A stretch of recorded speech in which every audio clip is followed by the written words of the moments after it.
सर्वांचं आजच्या राष्ट्रवादी काँग्रेस पार्टीच्या नियमित गुरुवारच्या पत्रकार परिषदेला स्वागत आहे। महायुती आणि महाविकास आघाडी याच्यामध्ये नजीकच्या काळामध्ये लोकसभेच्या निवडणुका वेगवेगळ्या टप्प्यामध्ये 5 टप्प्यामध्ये पार पडणार आहेत।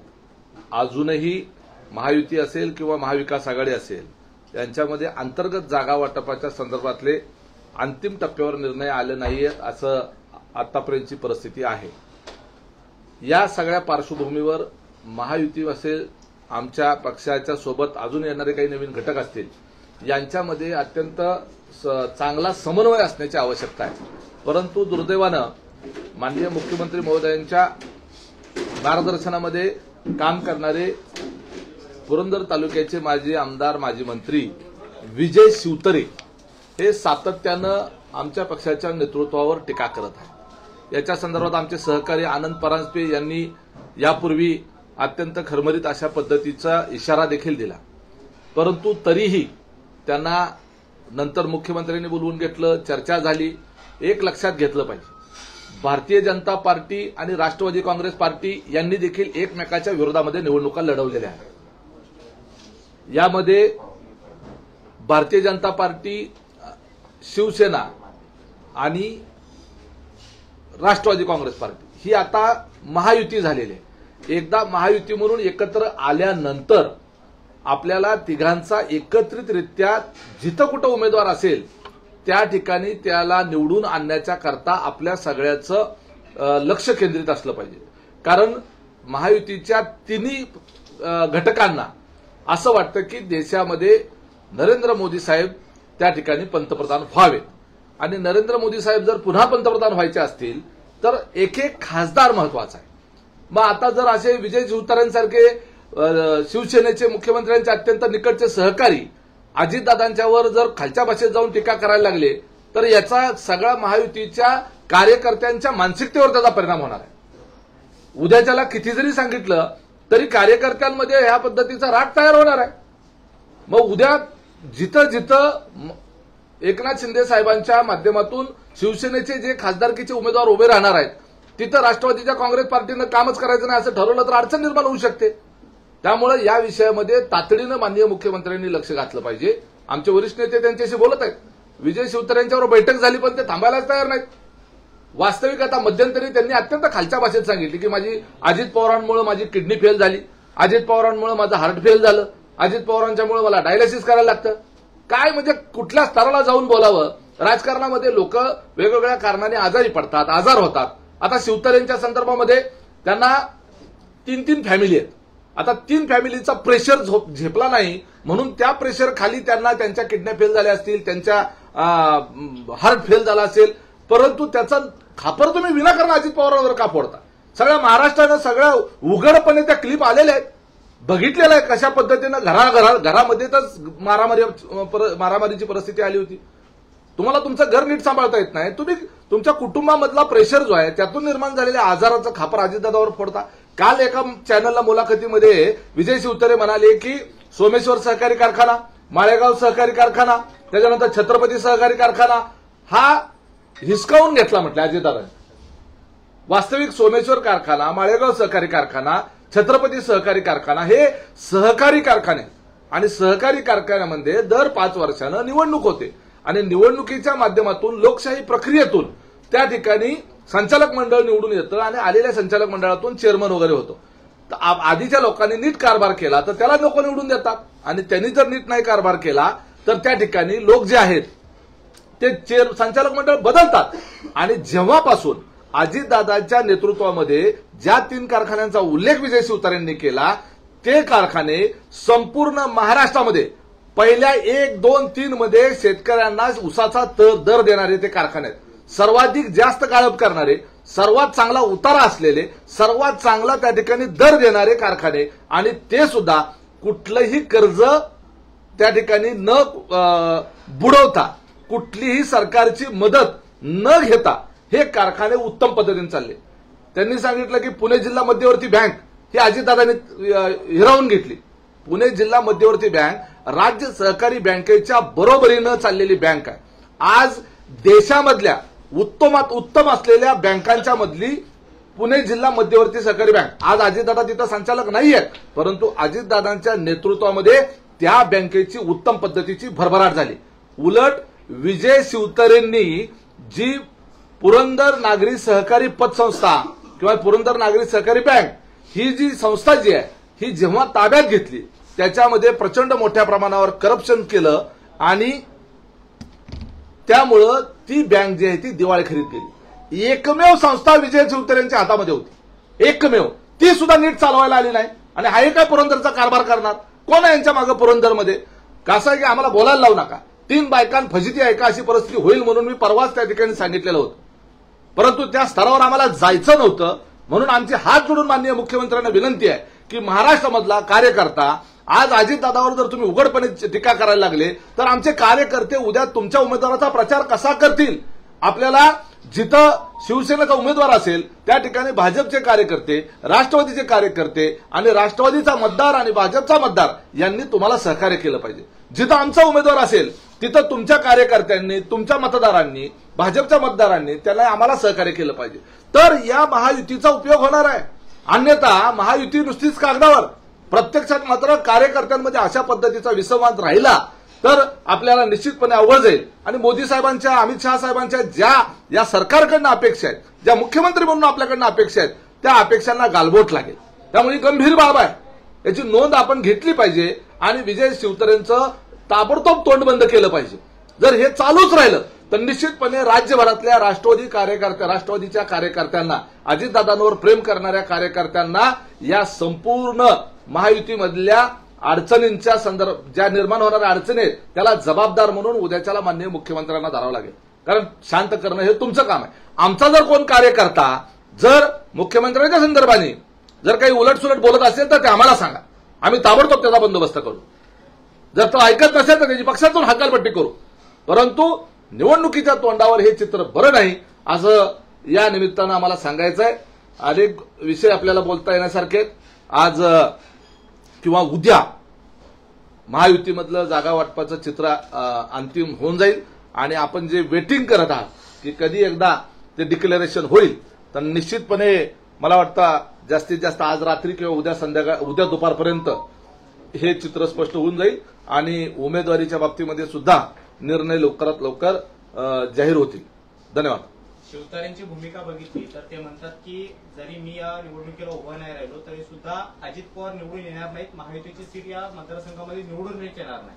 अहो, पडलेल्या माणसाकडून तुम्ही निवडून कोण येणार ह्याचं प्रमाणपत्र घ्यायचं कधीपासून सुरू केलं? एका वाक्यावर तुमचा पराभव झाला. त्यामुळे तिथं कुणाची ताकद आहे त्या भागामध्ये हे सर्वांना माहित आहे.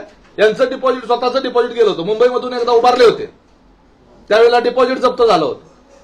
त्या ठिकाणी पुरंदरमध्ये येऊन पवारांना टार्गेट करून त्यांच्या नावानं बॉम्बाबॉम्ब करून निगेटिव्हिटीमध्ये ते निवडून आले होते. त्यावेळेला हे झालं.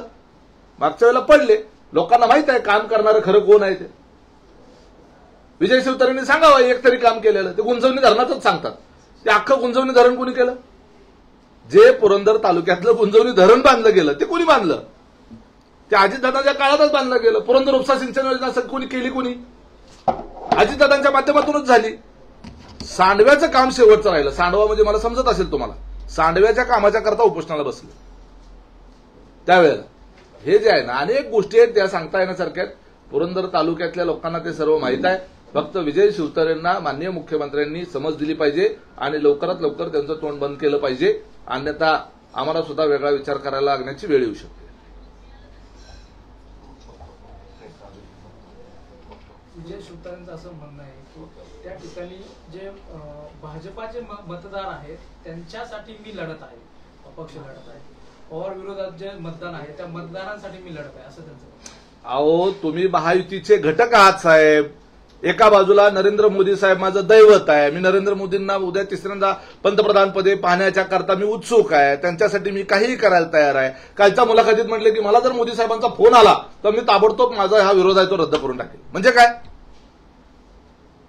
म्हणजे काय बार्गेनिंग करताय तुम्ही? कशाचं बार्गेनिंग चाललेलं आहे? नेमका हेतू काय आहे तुमचा? म्हणजे मोदी साहेबांच्या फोनची वाट बघताय का? एवढे मोठे झाले का तुम्ही की मोदी साहेबांनी तुम्हाला फोन केला पाहिजे मग तुम्ही गप्प बसलं पाहिजे? म्हणजे तुम्हाला ज्यांच्या नेतृत्वामध्ये तुम्ही शिवसेनेमध्ये आहात त्यांची तुम्हाला काहीच किंमत नाही आणि फक्त मोदी साहेबांचीच आहे. कठीण आहे. आज जी बैठक बोलवली होती पदाधिकाऱ्यांची त्यांची ती रद्द झालेली आहे आणि कुठेतरी मी राजीनामा देईल अशी त्यांची भूमिका होती, ती सुद्धा मवाळ झालेली पाहायला मिळते. नाही, ते मावळ झाले तर आम्ही त्यांचं स्वागत करू. महायुतीचा घटक म्हणून त्यांना निश्चितपणे आम्ही सन्मानानं व्यासपीठावर आमच्या संपूर्ण सगळ्या कार्यकर्त्यांच्या बरोबर प्रचारामध्ये सामील करून देऊ. तुम्ही महायुतीचे घटक आहात. शेवटी कसं आहे की 3 वेगवेगळे पक्ष वेगवेगळ्या विचाराचे आहेत. यापूर्वी कार्यकर्त्यांमध्ये आपसात काही मतमतांतर, काही त्या ठिकाणी गटबाजी, काही एकमेकाच्या विरोधात निवडणुका लढवलेल्या असणं, हे सगळ्या गोष्टी साहजिक आहेत. आम्ही पण आमच्या स्तरावर काही गोष्टी सहन करतो ना. परंतु एकमेकाच्या सहकार्याच्या करता म्हणून आपण आज 4था पक्ष आपल्याबरोबर घेतोय का, तर आणखी आपल्याला त्यातून सहकार्य व्हावं, आणखी आपल्याला त्यातून मदत व्हावी आणि काही झालं तरी महाराष्ट्रामध्ये 45 पेक्षा जास्त जागा निवडून याव्यात, हा आपला प्रयत्न आहे. आणि तुम्ही त्याच्यामध्ये तुम्ही एका बाजूला मोदी साहेबांसाठी म्हणता आणि मोदी साहेबांच्याच पायात पाय घालता, असा तो प्रकार आहे.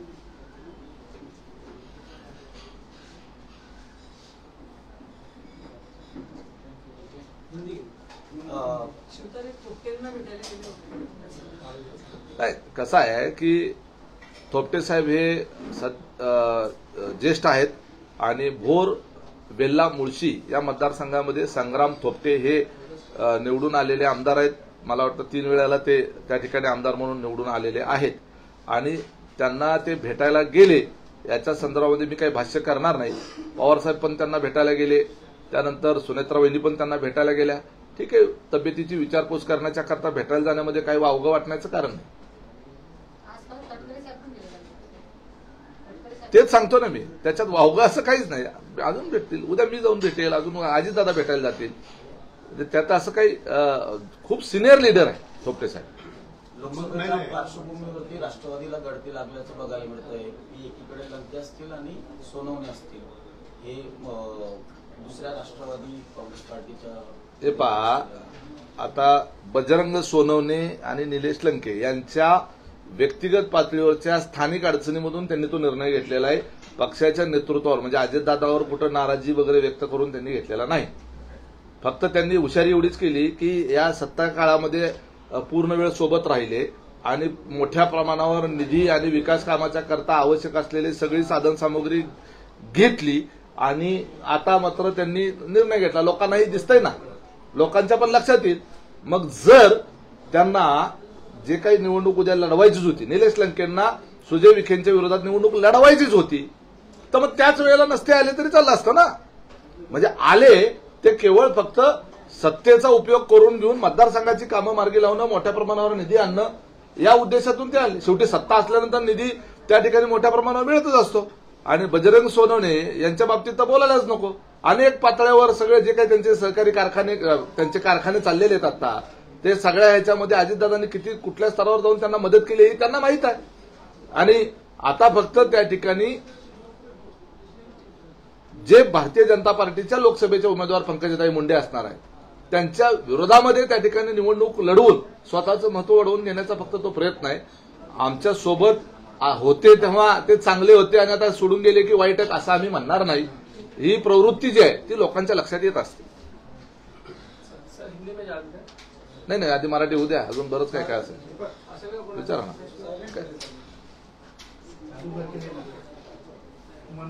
अजून कुठला असेल तर विचारा. राष्ट्रवादी पक्षाची काय भूमिका आहे? आम्ही स्वागत केलं ना. हे पहा, महाराष्ट्र नवनिर्माण सेनेचे कार्यकर्ते आणि राज ठाकरेंसारखा नेता महायुतीमध्ये आल्यानंतर निश्चितपणे राज्य स्तरावर आम्हाला एक चांगला स्टार प्रचारक त्या ठिकाणी आमच्या महायुतीला मिळणार आहे. बरोबर आहे. आणि त्याचबरोबर मुंबई असेल, पुणे असेल, नाशिक असेल किंवा अजून राज्यभरामध्ये मनसेचे लाखो कार्यकर्ते त्या ठिकाणी आहेत. ठीक आहे, त्यांना आमदार किंवा खासदार निवडून एकट्याच्या याच्यावर आजपर्यंत निवडून आणता आले जरी नसले तरी सुद्धा जसं वंचित बहुजन विकास आघाडी जी आहे डॉक्टर प्रकाश आंबेडकर, बाळासाहेब आंबेडकरांची, ते कोणी निवडून येत नाहीत, परंतु वोटिंग शेअर आहे, मताचा त्यांना मानणारा एक वर्ग आहे. तसं राज ठाकरेंना मानणारा एक वर्ग आहे, त्यांचं एक ग्लॅमर आहे आणि त्याचा उपयोग हा महाविकास आघाडीमध्ये आम्हाला निश्चितपणे होईल. त्याच्यामुळे मी सगळं सांगितलं, लाखो कार्यकर्ते आहेत म्हणून सांगितलं. त्या कार्यकर्त्यांचा आम्हाला उपयोग होईल. मुंबई, ठाणे, नाशिक, ह्या सगळ्या परिसरामध्ये त्यांची ताकद आहे. त्या ठिकाणी त्यांच्या मतांची शेअर त्यांचा आहे म्हणून सांगितलं. बरोबर, तो बोनस आहे. ते स्टार प्रचारक आम्हाला उपयोगाला येतील, हा बोनस आहे आमचा.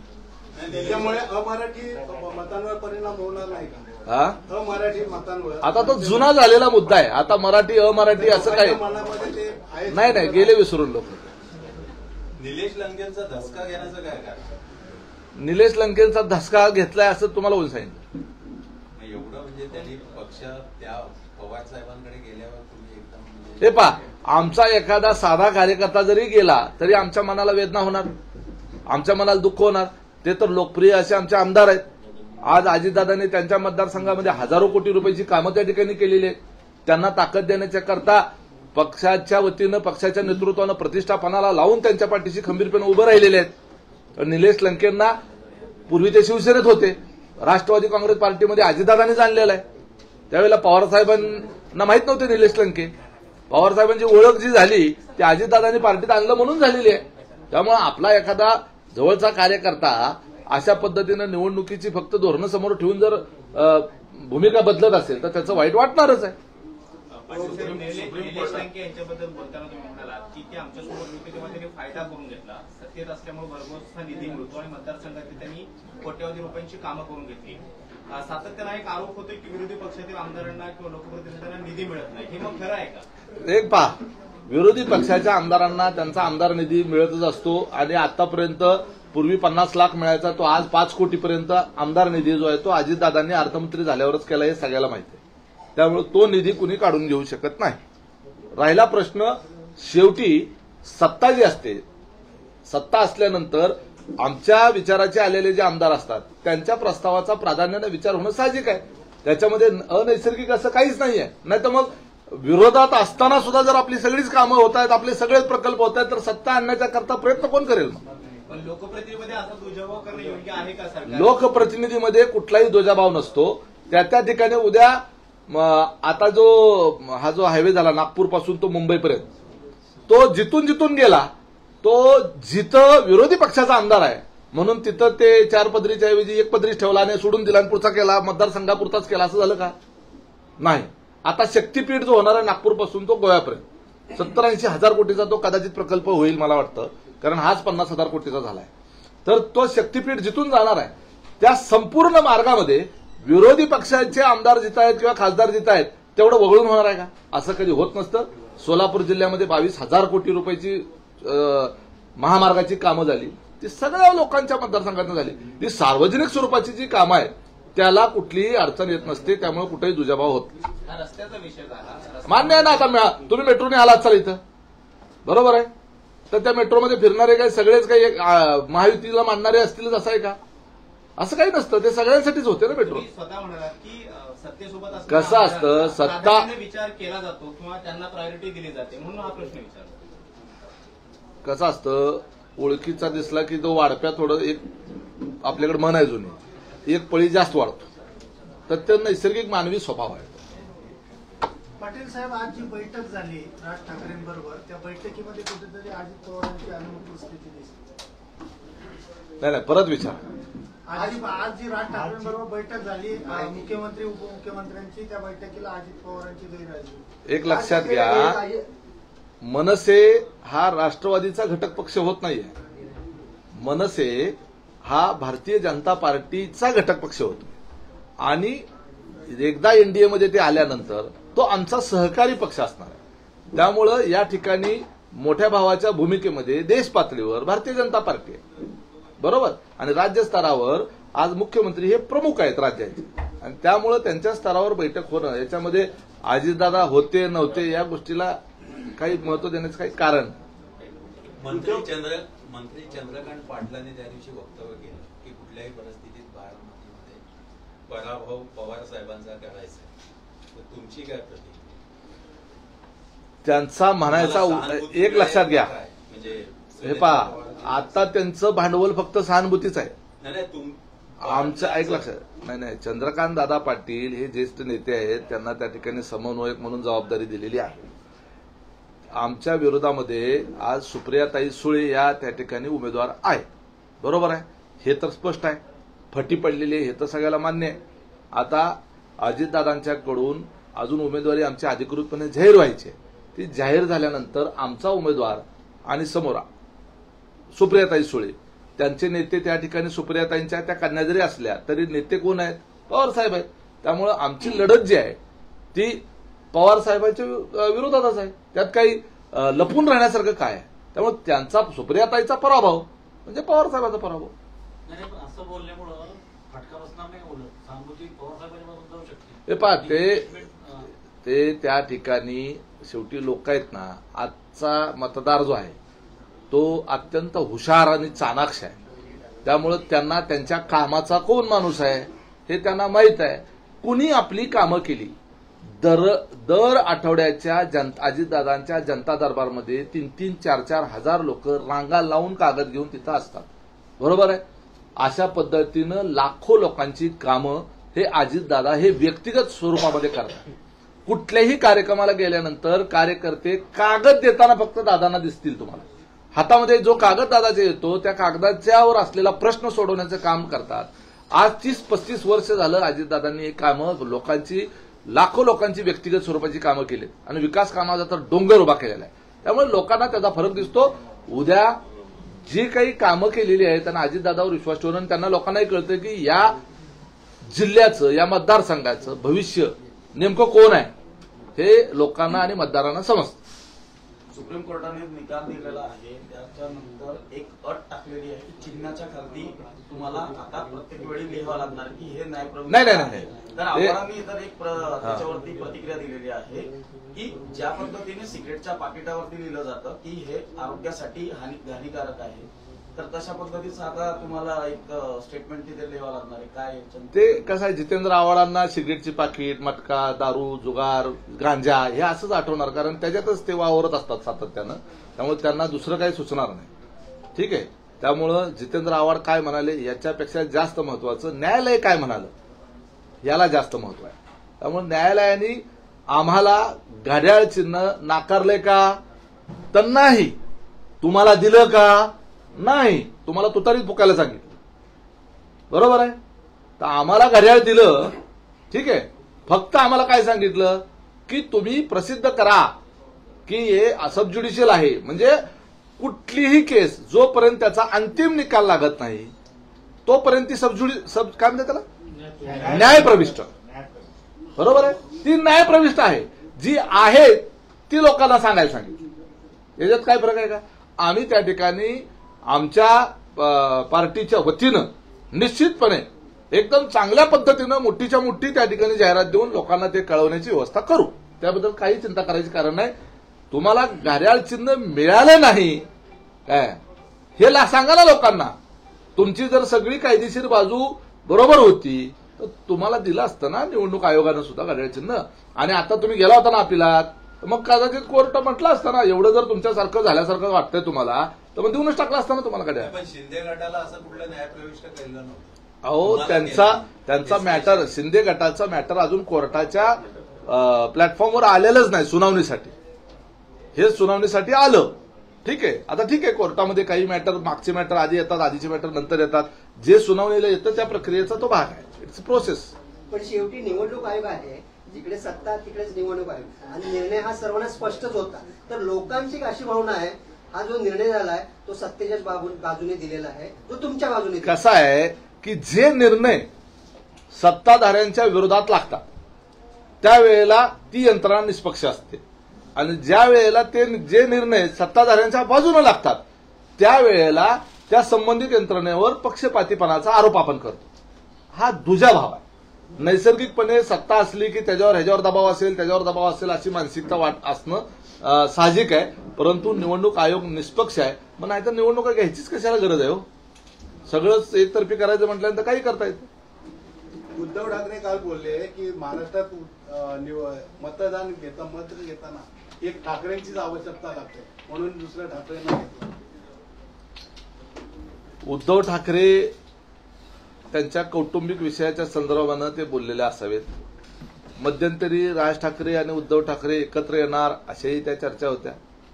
शेवटी महाराष्ट्रातल्या लोकांना ठाकरे कुटुंब एकत्र आलं तर चांगलंच त्यावेळेला वाटत होतं, परंतु तुम्ही यायची दारं पण बंद करून टाकली. मग आता त्यांचा स्वतंत्र पक्ष आहे, त्यांनी स्वतंत्रपणे निर्णय घेतला, तर तुम्हाला वाईट वाटायचं काय कारण?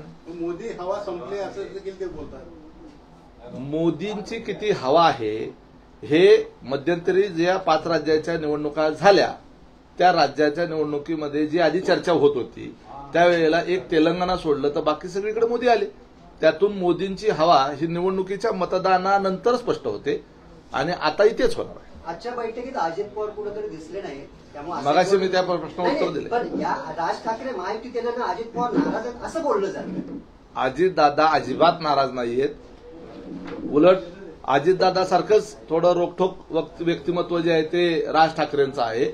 आम्हाला त्यांचा उपयोग होणार आहे, त्यांचा आम्हाला उपयोग होणार आहे. मग ज्याचा एकमेकांना उपयोग होणार आहे त्याच्याबद्दल नाराज असण्याचं काय कारण? पण जुळवून घेतील का?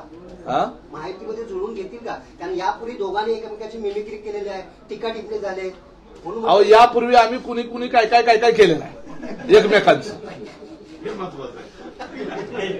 बरोबर आहे. त्यामुळं आता हे सगळं राजकारणाचं स्थित्यंतर जे आहे, बरोबर आहे, हा राजकीय व्यवस्थेमधला जो म्हणूया आपण ह्यातला एक संक्रमण काळ म्हणा, एक स्थित्यंतर म्हणा, जे लोकांना सवयीचं नव्हतं ते हळूहळू आता सवयीचं होऊन जाईल. आता क्वेश्चन आन्सरच करू हिंदीचे. हिंदीमध्ये प्रश्न. चुनाव चिन्ह पे जो एक कोर्ट का जो एक आदेश हुआ है कि इसके नीचे लिखना पड़ेगा नया प्रवेश फॉर्म, क्या कुछ पहल करेगी? कैसे है, कोई भी अगर कोई चीज अगर न्यायालय में उसके ऊपर सुनावनी होती है, किसी भी मैटर में सुनावनी होती है, जब तक उसका अंतिम फैसला नहीं आता है तब तक वो मैटर जो है न्याय प्रविष्ट होता है. तो वही कहने के लिए कोर्ट ने कहा, अलग से क्या कहा. और दूसरी बात यह है कि जो हमारा घड़ी चिन्ह है, हमारा सिंबल जो है वो हमारे पास ही रखा है ना. तो हमारे विरोधियों को किस बात की खुशी हो रही है समझ नहीं पा रहे हैं. वो तुतारी फूंकने में उनको खुशी लग रही है, उनको तो दिया नहीं है चिन्ह. तो इसलिए हम न्यायालय पे विश्वास रखते हैं. वो अंतिम निर्णय जब तक होगा तब तक इलेक्शन भी खत्म हो जाएंगे और इलेक्शन तक तो वो चिन्ह हमारे पास ही है. तो हमको कोई डरने की बात नहीं है. और दूसरी बात जो है, और आर्गुमेंट होने वाले हैं, वो परमानेंटली वो चिन्ह जो है वो हमारे पास आएगा. इसके बारे में हमें पूरी आत्मविश्वास है. राज ठाकरे को लेकर कई दिनों से अटकलें लग रही थी कि आने वाले करके, अब उन्होंने अमित शाह से मुलाकात भी कर ली है. राजनीतिक हलचलें तेज हो चुकी हैं. ऐसा साफ चेहरे पे देखा जा रहा है कि ना तो आप खुश हैं उनके आने से, ना ही बीजेपी. ऐसा किसने कहा कि हम खुश नहीं है? हमें तो बहुत खुशी हो रही है. खुशी दिखाओ. और वो कैसे दिखाते हैं बताइए? खुशी जो है वो थोड़ी कोई नाच के दिखाएगा. पाटिल साहब, सवाल ये है कि जो खबरें चल रही है शिरडी या फिर साउथ बॉम्बे या दक्षिण मध्य मुंबई, ये सीट्स राज ठाकरे को जा सकता है, ये माहौल या चर्चा शुरू लगता है आप उस जगह पर जाके उनको मदद की भूमिका में आप रहेंगे? देखिए, राज ठाकरे की उनकी पार्टी को जहां से भी सीटें मिलेंगी वहां पे हमारे एनसीपी का कार्यकर्ता पूरी ईमानदारी से मोदी साहब को फिर से प्रधानमंत्री बनाने के लिए जी जान से काम करेगा. अब तक राज ठाकरे का जो एंटी यूपी जो एजेंडा रहा है, तो उसको लेकर आपको कोई दिक्कत नहीं? क्योंकि आप नहीं, वो पुराना मुद्दा हो चुका है. अभी वो मुद्दा लोग भूल चुके हैं. अभी उस मुद्दे से उन्होंने मुद्दा उठाया, फिर भी यूपी के, बिहार के सभी लोग यहाँ खुशी से रह रहे हैं ना. उनका क्या कहना था, जो यहाँ पे रहते हैं, बराबर जो रहते हैं वो महाराष्ट्रियन बन के रहे, इनके साथ मिलजुल के रहे, ऐसी उनकी धारणा है. वो भी उसी धारणा बाला साहब ठाकरे की भी वही धारणा थी. सीट शेयरिंग की खासकर कि महाविकास आघाड़ी का एक और सीट शेयरिंग का फॉर्मूला तय नहीं हो रहा, लेकिन आप में भी स्थिति वही दिख रही है कि जो सम्मानपूर्वक जो सीट चाहिए आपको मिल नहीं रही. इस तरीके के हालात कैसा है कि यहाँ पे कितनी सीटें मिलती है, कहाँ की मिलती है, उससे ज्यादा इम्पोर्टेंट है कि वहां कौन सी सीट जो है महायुति के माध्यम से चुन के आती है. ठीक है, तो अलग अलग सर्वे है, पुलिसिंग का रिपोर्ट है, कार्यकर्ताओं से चर्चा करके जो इन्फॉर्मेशन इकट्ठी हुई है, वो सबको ध्यान में रखते हुए कौन कहां से चुन के आएगा, ये शीर्षस्थ नेताओं के बीच में उसके ऊपर डिस्कशन जो है वो चालू है. कहीं पे ऐसी चीज है कि जहां पे एनसीपी का कैंडिडेट और बीजेपी का कैंडिडेट दोनों समांतर चल रहे हैं, तो वो सीट एनसीपी को जाए या बीजेपी को जाए, कैंडिडेट के ऊपर है। कई कई चीजें जो है वो पार्टी के ऊपर है। कहीं पे चीजें ऐसी है कि वहां के कॉन्स्टिट्यूंसी में बीजेपी के एमएलए ज्यादा है, ठीक है, फिर भी वहां एनसीपी का हमारे पास कैंडिडेट ऐसा है कि वो आगे चल रहा है, तो बीजेपी को लगता है कि हमारे एमएलए ज्यादा है तो वो सीट हमें मिल जाए। लेकिन हम बता रहे हैं कि कैंडिडेट जो है हमारा, वो आपका जो कैंडिडेट है उससे आगे चल रहा है। तो ये सब चीजें जो है ये कुछ टेक्निकल चीजें हैं, और वहां पे जो सिचुएशन है उस सिचुएशन में अंतिम निर्णय लेने से पहले ज्यादा से ज्यादा सीटें हमारी महायुति की आनी चाहिए, इस पे हमारा फोकस है। इसलिए थोड़ा लेट हुआ है, लेकिन आज नहीं तो कल तक ये पूरा फाइनल हो कहीं ना कहीं हर्षवर्धन पाटिल जो है भाजपा के नेता, वो अभी भी नाराज दिखाई दे रहे हैं, वो अपनी भूमिका पर ठाम दिखाई। देखिए, हर्षवर्धन पाटिल जी की नाराजगी में कोई वो नाराज क्यों ना हो हमारे ऊपर, क्योंकि एनसीपी के कैंडिडेट ने उनका जो है ना उनको पराजित किया है। हमारे दत्ता मामा भरने और उनके बीच में विधानसभा की लड़त हुई और वो पराजित हो गए, तो वो नॉर्मल है इसमें। लेकिन अब हम एक साथ आ गए ना, अब हम महायुति में आ गए। वो भारतीय जनता पार्टी में अब वरिष्ठ नेता है, वो तो बीजेपी में चले गए, हम भारतीय जनता पार्टी के अलायंस को पार्टनर हो गए। अब हर्षवर्धन पाटिल जी को भी मोदी साहब को ताकत देनी है और दत्ता मामा भरने जी को भी मोदी साहब को ताकत देनी है। या तो हर्षवर्धन पाटिल जी ने आके कहे कि मोदी जी तीसरी बार पंतप्रधान होने के लिए मेरा कोई योगदान नहीं रहेगा, ऐसा अगर कहते हैं तो वो बात की बात तो देखेंगे। फिर विजय शिवतारे भी नाराज है, वो भी अपनी भूमिका पे ठाम। विजय शिवतारे, उनको अभी हमने बताया है, माननीय मुख्यमंत्री से विनती है हमारी कि उनको चुप रहने के लिए उन्होंने सख्त रूप से बताना चाहिए।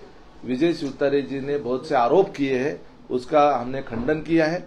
और विजय शिवतारे की जो दिक्कतें हैं उनकी फैमिली की वजह से, उनको जो हेल्थ के रिलेटेड जो इश्यूज है उनके अंतर्गत फैमिली के झगड़ों की वजह से है, बराबर। 3-3 शादियां करके रखी हुई है, तो उसकी जो ब्रांचेस फैली है तो उनमें मेल नहीं जम रहा है।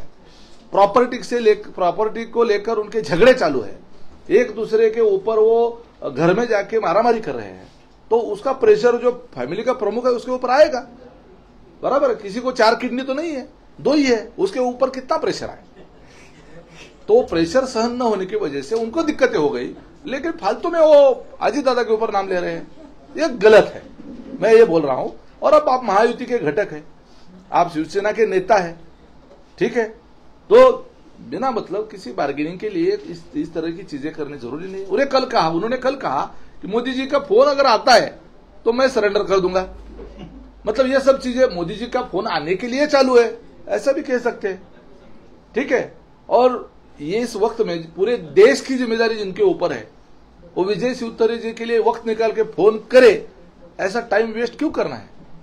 उनको भी वो समझनी चाहिए तो इलेक्शन के बाद मोदी जी प्राइम मिनिस्टर होने के बाद वो उनको घर पे बुला सकते हैं, कोई दिक्कत नहीं है। लेकिन आप अभी महायुति के घटक है, अगर विजय शिवतारे चुप नहीं बैठते तो हमारे भी कार्यकर्ता जो है अलग अलग जगह पे जो है पूरे महाराष्ट्र में है, विदर्भ में, मराठवाड़ा, कोकण, मुंबई, पश्चिम महाराष्ट्र, सब जगह पे जहां जहां एकनाथ शिंदे जी के नेतृत्व में शिवसेना के कैंडिडेट वहां पे रहेंगे, तो हमारे कार्यकर्ता वहां पे काम नहीं करेंगे। अगर हमारे शीर्षस्थ नेता के ऊपर एक जिम्मेदार एक्स मिनिस्टर अगर आरोप करता है तो हमारे कार्यकर्ता फिर शिवसेना का काम नहीं करेंगे।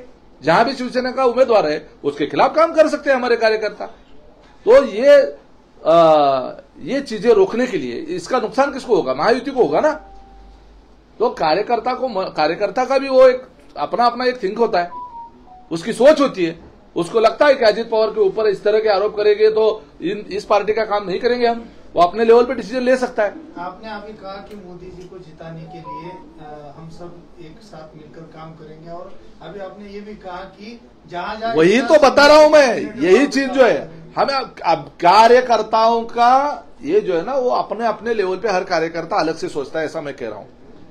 अगर कल नेता बताते भी है कि अरे ऐसा नहीं करना है, आपको सबको मिलकर काम करना है, लेकिन कार्यकर्ता जो होता है जो छोटा कार्यकर्ता होता है, जिसके बलबूते पे हमारी पार्टियां चलती है, वो कार्यकर्ता बोलेगा कि शिवसेना के मुख्यमंत्री जो है उनका एक नेता हमारे नेता के ऊपर इस तरह से बातें करता है, एलिगेशन करता है और उसको चुप नहीं बिठा सकता है, तो हम क्यों इनका काम करें? ऐसा कार्यकर्ता सोच सकता है, ऐसा मैं बोल रहा हूँ।